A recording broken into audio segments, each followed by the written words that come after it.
The story, The Black Aeroplane, describes the narrator's mysterious encounter with a strange pilot in a black aeroplane during his flight from Paris to London. Let's see what happens in The Black Aeroplane by Frederick Forsyth. The narrator was happily flying his old Dakota aeroplane over France. He was looking forward to flying back home for the holidays. So he contacted Paris Control and informed them that he was flying back to England. He then checked his map and compass.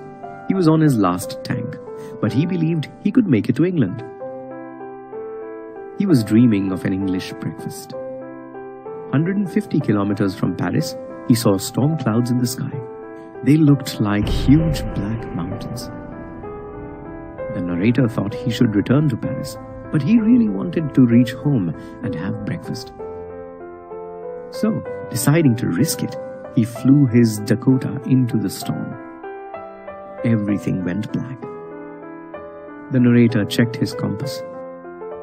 To his amazement, the compass was turning around and round and round.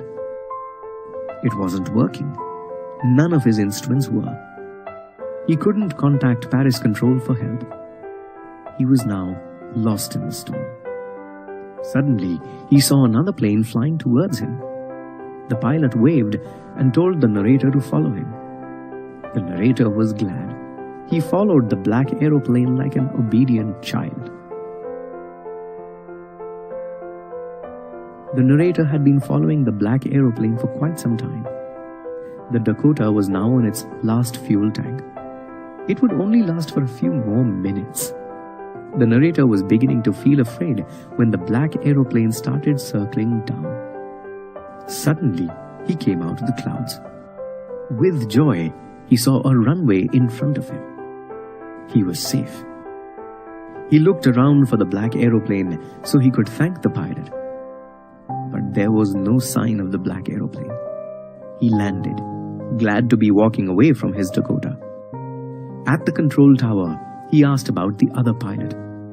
The woman at the counter looked at him puzzled. She told him that his plane was the only one she could see on the radar. The narrator was stunned. Who was the pilot in the black aeroplane without lights?